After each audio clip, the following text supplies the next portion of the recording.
Bem-vindo ao Varejo em Pauta, o podcast do Sind Varejista, parceria com CDL Distrito Federal.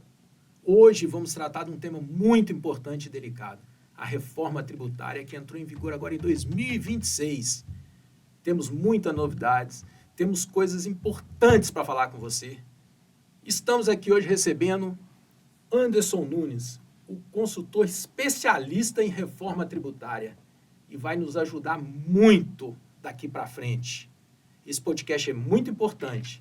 Senhor empresário do setor varejista, fique atento, que só estamos começando.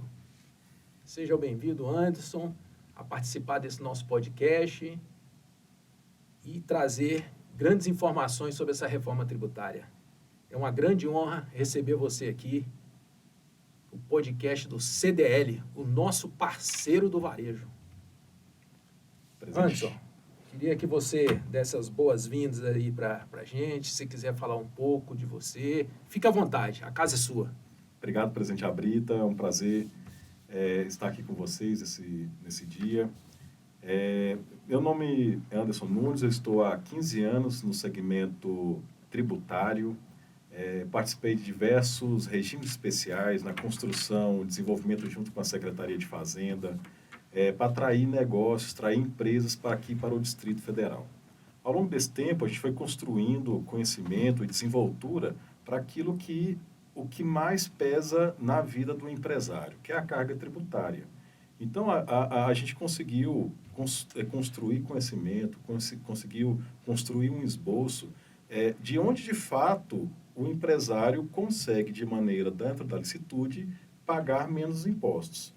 E com a reforma tributária que já está, ela não vai se vai ter reforma tributária, ela já está em vigência, como você mesmo disse, a gente tem que agora se preparar e entender todo o contexto, tudo aquilo que a reforma tributária vai impactar na vida do empresário brasileiro, em especial aquilo que nos interessa aqui no momento, com o empresário brasiliense. Pois é, Anderson, nós estamos ligados nessas mudanças aí, por isso que o Sind Varejista está atento para que a gente possa capacitar o nosso varejista, para ele que esses varejistas tirem suas dúvidas, esclareçam tudo sobre a reforma tributária. É muito importante sua presença aqui. E até, presidente, me permita eu só fazer um comentário. Desde já eu agradeço a iniciativa e parabenizo a iniciativa que vocês, o Sind Varejista, como um sindicato representativo da base, junto com o próprio CDL, em alertar toda a base de vocês sobre tudo aquilo que se avizinha, sobre tudo aquilo que estará vigorando e trazendo os efeitos para o caixa das empresas que a gente vai, no decorrer da nossa conversa, a gente vai tentar demonstrar.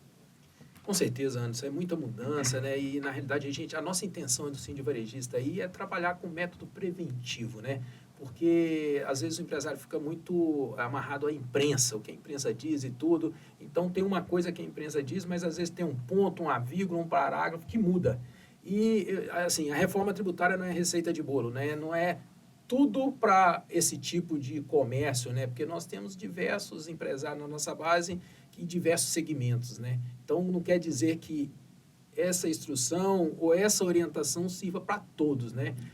Lógico que é caso a caso, a gente vai estar explanando algumas coisas aqui, que no resumo tem alguma coisa que serve para todos, mas na realidade são várias mudanças, né?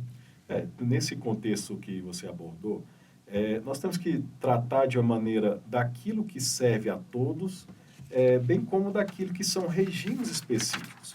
Então, por exemplo, bares, restaurantes, construção, agências de viagem, têm as suas peculiaridades e foi tratada com as suas respectivas peculiaridades dentro da reforma tributária. Então, o que nós temos que entender, de fato, é aquilo que é do geral, que vai servir para todos, para aquilo que é do efeito específico em cada segmento. E como a abrangência de vocês é muito grande, tenho certeza que esses momentos de debate e da repercussão da reforma tributária naquilo que é específico de cada setor, trará esclarecimento e será de grande relevância para o empresário. E pode ter certeza, varejista, esse podcast aqui é para desmistificar o que é realidade do que é fantasia. Por isso que o Sind Varejista está atento em todas as mudanças e está aqui com o Anderson Nunes para esclarecer para vocês todas as dúvidas de vocês.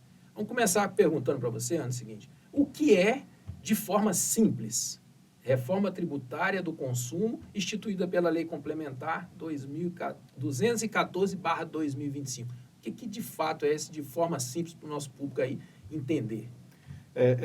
De forma, né, direta e bem prática, a Lei Complementar 214, que foi instituída em 2025, ela acaba com os atuais impostos do ICMS, do PIS, do COFINS e do IPI para alguns produtos daqueles que não forem produzidos na Zona Franca de Manaus. Então, além de acabar com esses impostos, ela institui dois outros, que são o IBS e o CBS, e tem um terceiro aí na questão, que ele é específico, que é o imposto seletivo, que é o imposto do pecado. Como o comércio, de uma maneira geral, não estará suscetível a ele, porque ele será pago e será recolhido diretamente pelo industrial e pela indústria extrativa mineral, não vai causar diretamente o efeito na apuração no comércio. Então, o que a gente tem que entender sairão alguns impostos, entrarão dois outros, né, dois outros impostos aí na operação da empresa, e aquilo que vai mudar substancialmente a lógica da percepção do imposto, e aí não só na vida do empresário, mas de uma sociedade, da sociedade de uma maneira geral. Que hoje, na hora que nós vamos no supermercado e nós compramos um produto, a gente não consegue enxergar objetivamente qual é o imposto que está sendo pago sobre aquele produto. Na reforma tributária, o imposto vai ser calculado após o preço de venda. Então, na hora que nós formos na gôndola, passarmos no caixa, além do valor da mercadoria, estará expresso objetivamente o valor dos impostos de cada produto, de cada serviço que a gente está consumindo.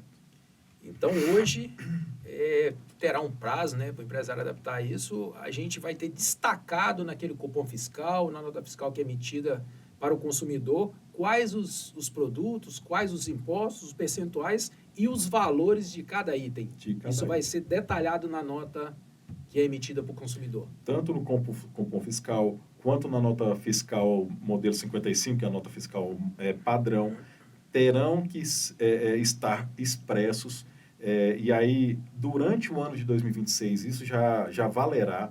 E o que tem que se aguardar agora é o prazo da regulamentação, da publicação da reforma tributária, que ainda não saiu.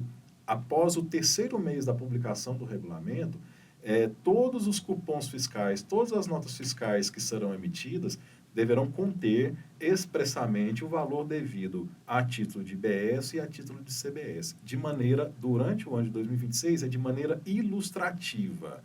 Então, mesmo estando expresso o valor no documento, as empresas nem o contribuinte deverão pagar por aquele valor. Correto. E deixa eu te falar, o que significa dizer que o IBS e o CBS seguem o princípio da neutralidade? O que significa?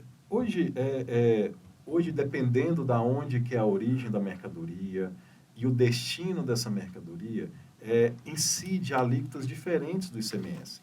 Então, por exemplo, quando nós aqui na região Centro-Oeste, em especial Brasília, compramos uma mercadoria oriunda do estado de São Paulo, oriunda do estado de Minas Gerais, da região do Sul-Sudeste, vem destacada na nota fiscal de compra uma alíquota de ICMS de 7%. Se nós comprarmos dos demais estados da região Centro-Oeste, Norte e Nordeste, vem destacado uma alíquota de 12%. E, além disso, independente do estado em que for a origem da mercadoria, se for um produto importado, virá destacado uma alíquota de 4%. Então, quer dizer que, de acordo com a origem, você tem uma alíquota diferente para o imposto. Com a reforma tributária, como mesmo diz, que é a grande diferença para que ocorre hoje há uma partilha do imposto entre a origem e o destino. De acordo com a origem, de acordo com o destino, incidem alíquotas diferentes. Com a reforma tributária, não haverá mais um imposto na origem. O imposto ele é integralmente devido ao destino. Então, não interessa mais da onde será a compra da mercadoria. O destino dela vai ser determinante para a aplicação da alíquota do imposto devido. Então, nesse contexto, na hora que se fala de IVA dual, o CBS é um IVA, o IBS é outro IVA, e por isso vira-se um IVA dual, nós temos que entender dentro desse contexto que o CBS é um imposto que vai ser diretamente e totalmente destinado à Receita Federal, à União. Já o IBS, ele é a soma das alíquotas que será devida para os estados e para o município. Na hora em que o vendedor vender para o Distrito Federal, o vendedor pode estar em São Paulo, no Rio Grande do Sul, pode estar em qualquer lugar do Brasil. A alíquota que ele recolherá será a soma do IVA do CBS, mais do IBS estadual, do Distrito Federal, e mais, como Brasília é uma cidade-estado, mais o IBS vinculado a município. Então, a soma desses 3 alíquotas será o valor recolhido para o destino, para o Distrito Federal. O imposto vai ser devido para o consumo, integralmente para o consumo. Ok, e deixa eu te falar, de fato, o que significa o IBS e o CBS? E quais os impostos que vai juntar, que vai para o IBS, que vai para o CBS, que já existe hoje? O CBS será a substituição do atual PIS, COFINS e alguns itens do IPI. O IBS é que hoje ele vai substituir gradativamente, a partir do ano de 2029, ele vai substituir o ICMS, que é o imposto estadual, e vai substituir o ISS, que é um imposto municipal. Então, de imediato, a partir do ano de 2027, não existirá mais o PIS/COFINS. A partir de 2029, haverá uma substituição gradativa do ICMS pelo IBS e do ISS também pelo IBS. Então, a alíquota modal do ICMS aqui no Distrito Federal, a alíquota é de 20%.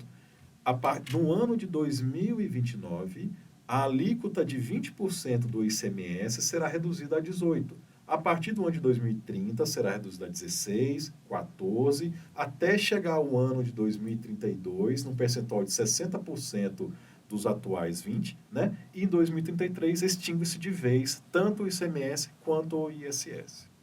Então, ele vai ser extinto, mas quando ele for extinto, ele vai com essa cobrança de um percentual de em torno de 12%? Em 2032, a alíquota do ICMS estará reduzida a 12% daquilo que é hoje. 12%. Isso é só para Brasília ou em todo o Brasil? Em todo o Brasil é mesmo. Então, se Brasil. Amanhã eu abrir uma loja em qualquer unidade da federação a partir de 2032... A partir do ano de 2029, haverá uma escala de redução do IBS, do ICMS, e uma alíquota progressiva do IBS. Então, a parte do lado bom, que o ICMS está desaparecendo, vai desaparecer, mas, ao mesmo tempo, a alíquota do IBS vai ser uma crescente em 10 pontos percentuais a partir de 2029. Estima-se que a alíquota do CBS fica em torno de 8,5% e a alíquota de IBS, tanto estadual mais municipal, na casa de 18%, 19%. Então, a soma de toda a carga tributária, de uma alíquota total, estima-se na casa de 27% a 28%. Entendeu? E hoje, esses mesmos impostos estão em quantos por cento? Você acha que essa reforma vai simplificar e reduzir imposto ou vai simplificar e aumentar imposto? O que foi posto pelo pergunta, né, capciosa, né, presidente? O que foi posto foi o seguinte: o Congresso, né, a União, vamos colocar assim, o ente governamental, ele virou para a sociedade e falou o seguinte: eu tenho que arrecadar a conta, eu tenho que manter a arrecadação atual. Não me interessa quem vai pagar o imposto. Eu tenho que manter a arrecadação. E aí, na hora que você... E o que isso quer dizer? Que na hora em que nós, durante a aprovação da reforma, isentamos alguns itens, isentamos alguns segmentos, faz com que a alíquota geral aumente. Porque alguns pagam menos, Ao pagar menos, diminui o número de contribuintes, diminuindo o número de contribuintes, ou os demais têm que pagar aquela conta. Porque o total arrecadado pelo Estado permanecerá constante. Então, a carga tributária brasileira permanecerá constante. Entretanto, hoje alguém paga mais e poderá pagar menos. Entretanto, alguém que hoje paga pouco vai ter que pagar muito. Então, individualmente, como você mesmo disse no início na abertura do nosso programa, haverá cada segmento, cada empresa vai sofrer da sua maneira um impacto com a reforma tributária. O que a gente tem que entender é que na hora que nós falamos que o ICMS é na alíquota de 20%, é um imposto maldoso, porque no seguinte sentido, porque é um imposto aonde ele é devido sobre ele mesmo. Então, na hora que nós falamos que a alíquota de ICMS é 20%, na verdade, é uma alíquota efetiva de 25%, porque tudo é por dentro, não é um imposto por fora. E é isso que eu estou falando, que a sociedade vai ficar com a forma mais transparente de entender qual que é de fato a carga tributária do produto, porque o imposto estará sendo destacado por fora e sendo adicionado ao valor da venda, não embutido dentro do preço. Então, é difícil responder objetivamente vai ser mais caro ou mais barato, porque cada um vai comportar de uma forma, né, sendo que hoje o imposto é calculado de uma forma diferente daquilo que vai ser calculado na frente. Se eu sou partidário, é o seguinte, onde não tem aumento de valor de produto em função de uma reforma tributária ou não em função de uma reforma de imposto. Por quê? O poder aquisitivo do consumidor está muito, muito pequeno. E, na realidade, a gente precisa de aumentar o poder de compra das pessoas para que a gente possa abrir mais lojas, gerar mais emprego na nossa cidade. E cada vez que o poder de compra cai, gira menos produto. Eu entendo que quando você tem um valor de imposto justo, todos vão pagar. E quando todos pagam menos. E precifica o preço menor. Por quê? O empresário, se ele não colocar o custo de imposto na margem dele, ele vai fechar. E o varejo fecha muito rápido. Em 5 anos, acho que 80% das empresas varejistas que abrem, em menos de 5 anos, elas fecham as portas. Por diversas coisas, não é só por motivo de imposto. São diversos fatores que essas empresas fecham. Então, eu penso o seguinte, que tem que ter um imposto justo, entendeu? Mas, enfim, está andando, passou essa reforma tributária. Mas nesse contexto, presidente, o que hoje a sociedade não consegue enxergar que dentro de um preço praticado, qual a carga tributária? Muitas vezes você aumenta um preço de um produto não porque o empresário quer aumentar a sua margem, é porque a carga tributária, o imposto aumentou. Então, aquilo que hoje tudo fica nas costas, na culpa do empresário, eu entendo que com a reforma ficará cristalino qual é o valor que o empresário está faturando e qual é o imposto que está indo para o caixa do governo.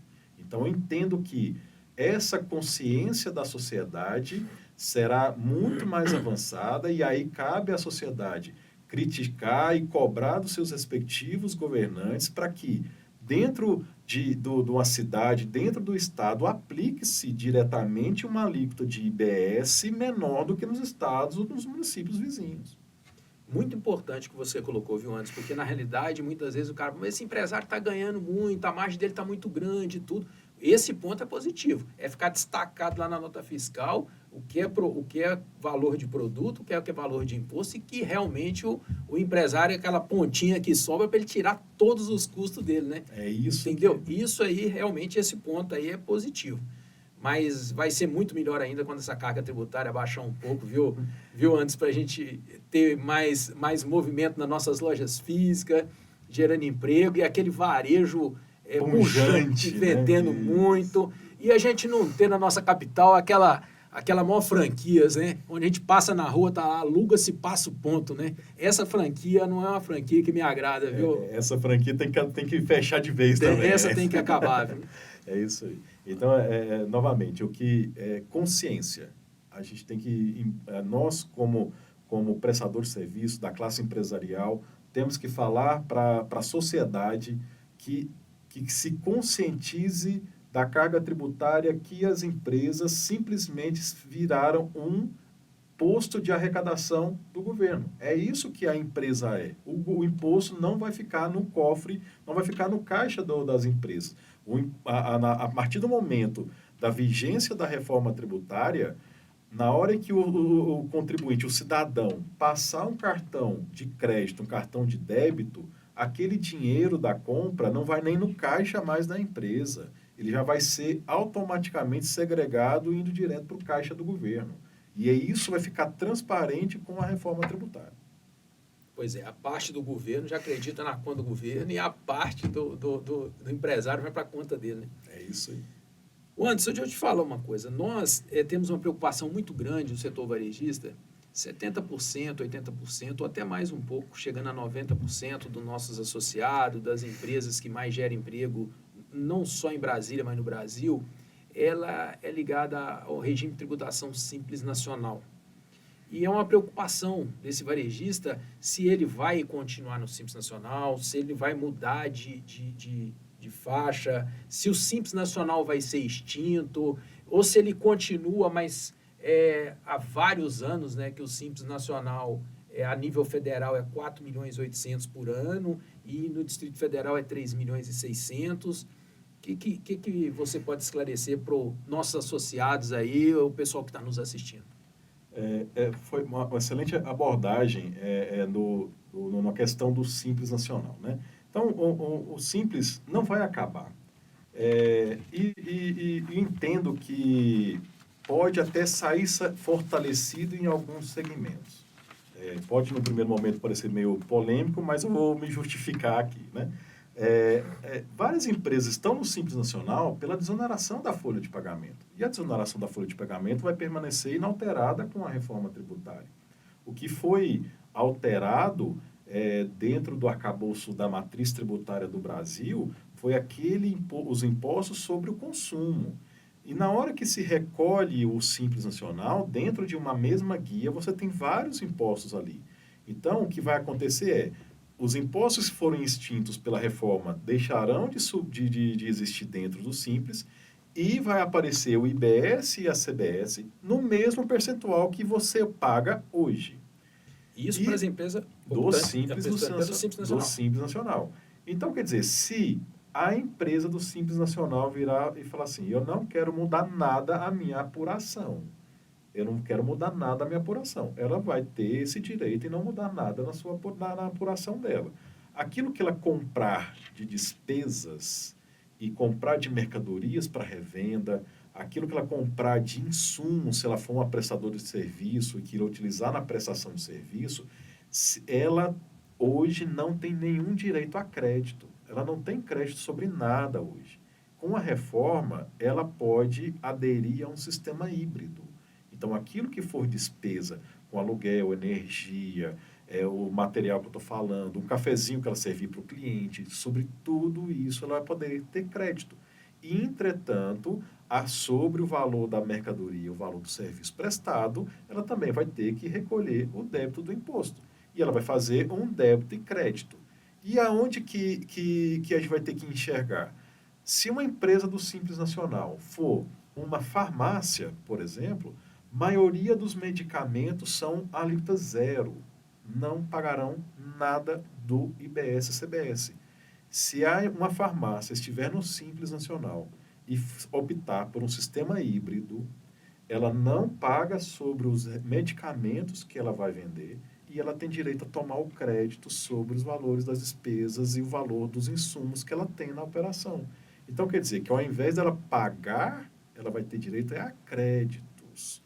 E aí eu não tenho condições, como mesmo foi dito, de dar uma receita de bolo para todas as empresas do Simples Nacional, porque tudo vai estar vinculado à forma com que ela se custeia e à forma do nicho de mercado que ela estiver. Um verdurão, por exemplo, quem vende alimentos, cesta básica, produtos de primeira necessidade, todo esse tipo de produto e mercadoria não pagarão imposto, terão alíquota zero dentro da reforma tributária. E quem vem, vamos falar do associado da nossa base. E, por exemplo, quem vende roupa, calçados...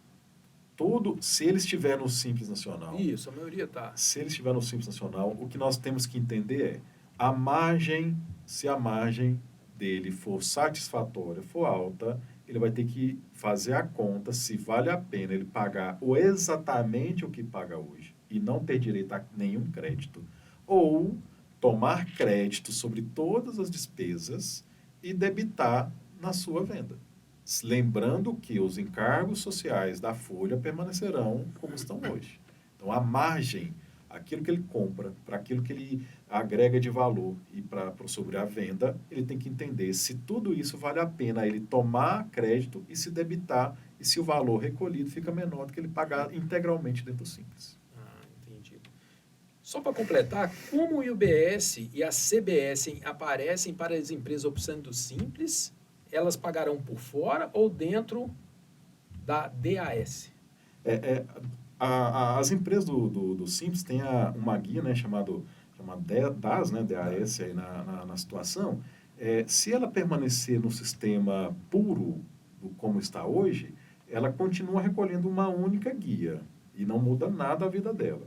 Se ela optar pelo sistema híbrido, ela continua recolhendo o imposto de renda, a contribuição social e a CPP, que é a contribuição previdenciária, dentro da guia DAS, e as demais numa guia própria, né? E até porque muito do fato do imposto já vai ser retido naturalmente na hora que o cliente pagar o cartão.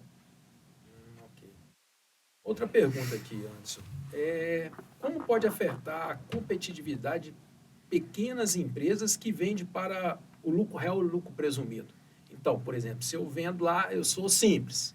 Se eu vendo lá para o lucro real, lucro presumido, eu não vou dar o crédito para eles, né? E aí, como que para vender para essas empresas é um tipo de empresa, para vender para o consumidor final é outra metodologia. Outra metodologia. Como que você eu entendo, pode nos orientar? Eu entendo o seguinte, que se a empresa do Simples Nacional estiver no meio da cadeia econômica, para quem ela vender, de fato a empresa vai querer crédito. Mas diferente do que hoje, uma empresa do lucro real, como você mesmo disse, ele pode tomar crédito de 9,25 de PIS/COFINS, né? E aí a gente vê dentro da matriz tributária do Brasil vários créditos presumidos de impostos, tanto de PIS, COFINS e ICMS, sendo produzidos ao longo da cadeia. A reforma tributária, ela é uma reforma em que muda de maneira substancial a lógica do crédito do imposto. Então, agora, o crédito do imposto não é um crédito na conta gráfica de apuração, ele é um crédito financeiro. Isso quer dizer o quê?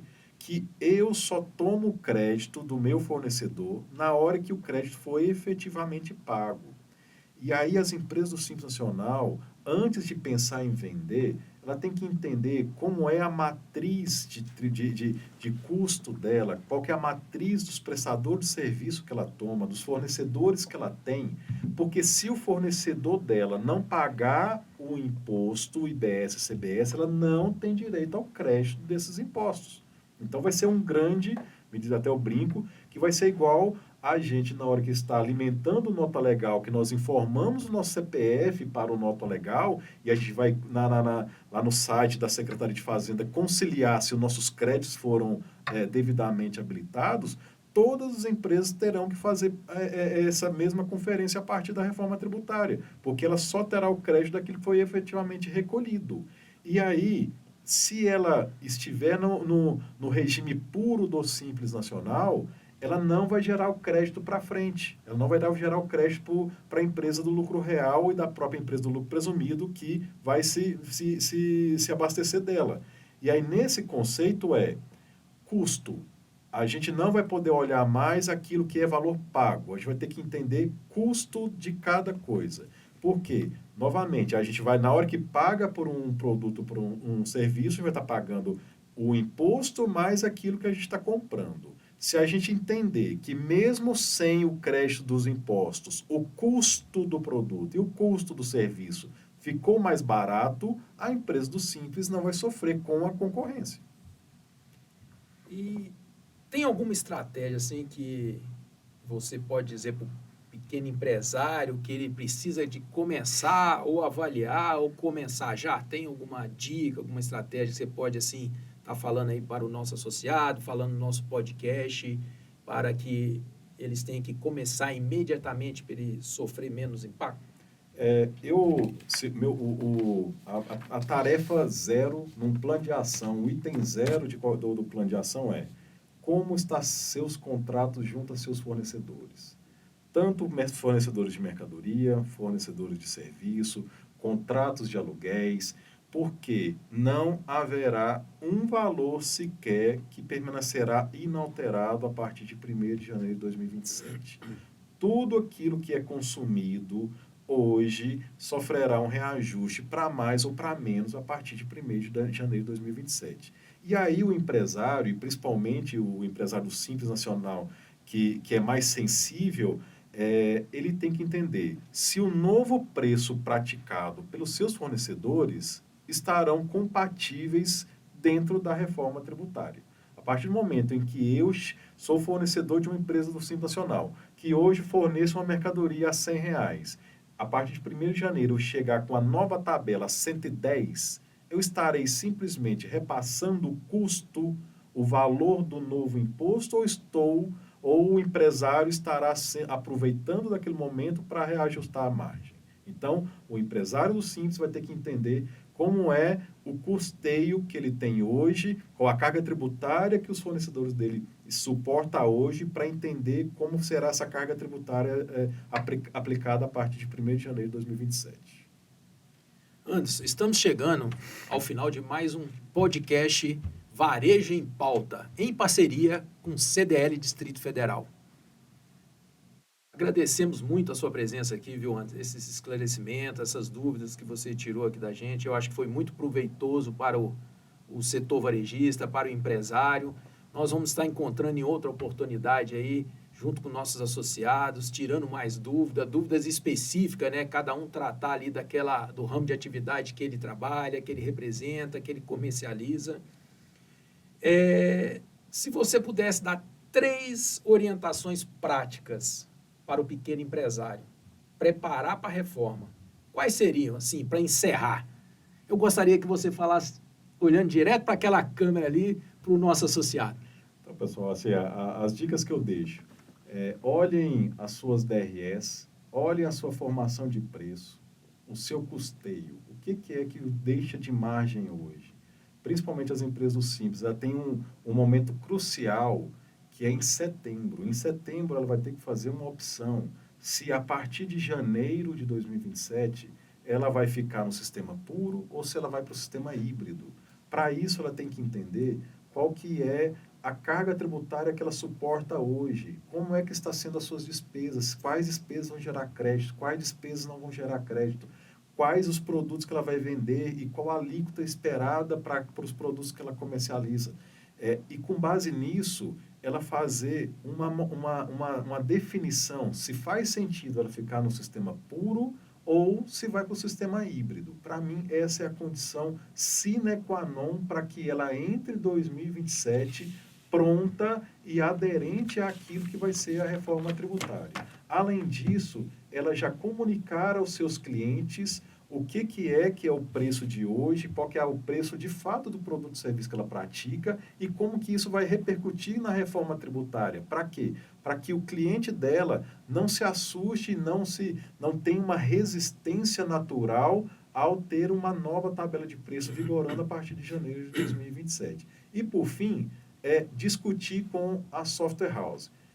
Não adianta nada a empresa estar preparada com a maior das melhores das intenções, se o sistema que ela utiliza não acompanhar a evolução e as exigências da reforma tributária. Então, fique preparado, faça o dever de casa, projete para o ano de 2026, aquilo que aconteceu do ano de 2025, traga para a matriz tributária da reforma tributária para ver se faz sentido, qual regime, qual sistema que ela vai permanecer durante o ano de 2027.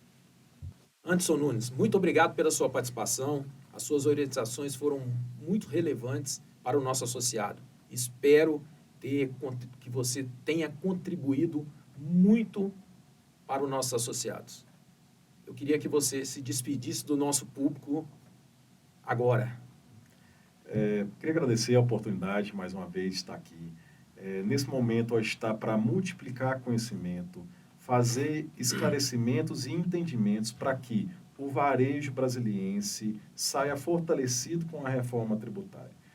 Pode nos procurar, vocês têm nossos contatos, a gente fica à disposição de vocês para poder discutir os efeitos da reforma tributária, aquilo que vai ser de estratégico que a gente vai ter que entender a partir desse momento, que vai ser utilizado a partir do ano de 2027.